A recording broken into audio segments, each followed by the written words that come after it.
All right, let's talk about one of the most sensationalized and frankly misunderstood ideas in Islamic theology, the promise of paradise, and specifically, the companions that are said to be waiting there.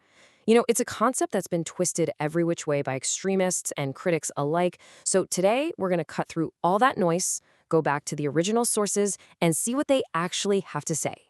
I mean, you've heard the phrase, right? 72 virgins. It's become this dark punchline, a slogan for terrorists. It's everywhere. But is this idea a real, authentic part of the faith?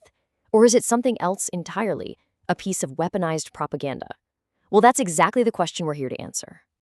Okay, so to get to the truth of this, we have to start where the whole idea begins. And that's with the original language. The entire concept, believe it or not, really hinges on one specific phrase in Arabic.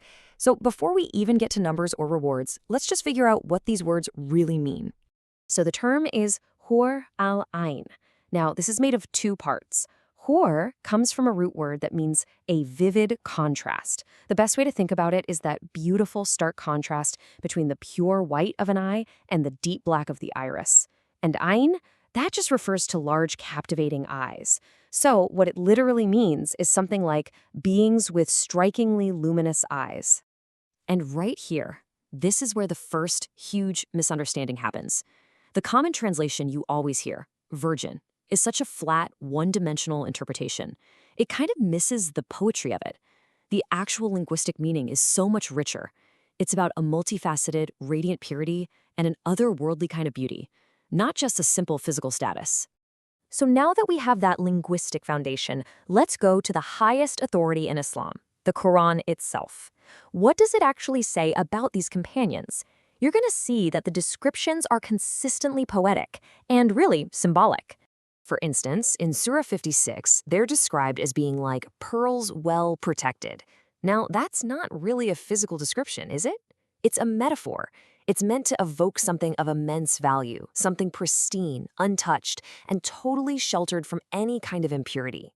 Then you have another passage, this one from Surah 55, that compares them to rubies and coral. And for classical scholars, this wasn't just about the color red. It was about this idea of inner radiance, a kind of beauty so pure that it seems to literally glow from within, just like a perfect gemstone. This verse from Surah 37 is really interesting because it gives us two key ideas. First, limiting their glances, which is a classic Arabic way of describing modesty and being devoted to your partner. And second, as if they were eggs carefully preserved. Again, another powerful image of untouched, flawless purity. You can see the theme that's emerging, right? The Quran consistently talks about purity and devotion, not just physical gratification. Okay, so the Quran is filled with these beautiful, poetic descriptions. We've got pearls, we've got rubies, purity. But there's one thing that's completely missing, the number 72. It's just not there. So if it's not in Islam's most sacred book, then where on earth did it come from? I mean, that's the question that hangs over this entire topic, isn't it? If it's not in the Quran, where did this super specific, sensational number even originate? The answer to that is really the key to understanding this whole myth. Right, so the number 72, it doesn't come from the Quran. It actually appears in what's known as the Hadith, which are collections of sayings attributed to the Prophet Muhammad. And look, anytime you're dealing with a secondary source like this, context and authenticity are absolutely everything. So the single hadith that mentions this number, it's found in a collection by al-Tirmidhi. It comes with some crucial context that almost always gets ignored. First off, scholars grade its authenticity as acceptable, but not the highest, most reliable level. Second, and this is a huge point, the reward is described for the person with the lowest rank in paradise to show the bare minimum of God's generosity. And third, it's a reward for any righteous believer, not specifically for martyrs or fighters. It's meant as a symbol of abundance, not some literal recruitment promise. So now we can kind of step back and see the full picture. When you put all these pieces together, this really sharp line appears, and it separates the original spiritual concept from the modern, violent propaganda it's become. Let's do a quick little fact check on the biggest myths floating around. Myth number 1, these Hawraa are the only companions in paradise. Well, the reality is, the Quran says believers will be reunited with their earthly spouses. Myth number 2, it's a reward only for men. Reality, the Quran uses the gender-neutral term purified spouses and promises believing women they will have whatever their hearts desire.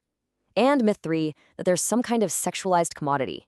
Reality, they are described as honored partners in a sacred marriage. And right here, this is the fundamental split. On one side, you have the authentic revelation, a spiritual symbol of God's love and generosity for all believers.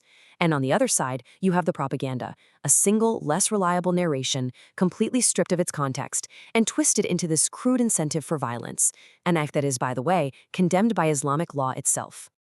But, maybe the most important takeaway in all of this is this. In mainstream Islamic thought, all of these descriptions, the gardens, the rivers, even the companions, they're all considered secondary. The greatest reward, the ultimate joy that scholars and mystics have written about for centuries, is purely spiritual. It's achieving the pleasure of God, what's called Redwan, and the absolute bliss of finally being in the divine presence. So we'll end with this verse from the Quran, which I think really captures the actual promise. It's a universal one of purified spouses for believers living together eternally. It's about purity, companionship, and permanence. The real story isn't about a number, it's about a state of being. And that really leaves us with a final question to think about. How much of the bigger spiritual picture do we miss when we let ourselves get completely obsessed with a single distorted detail?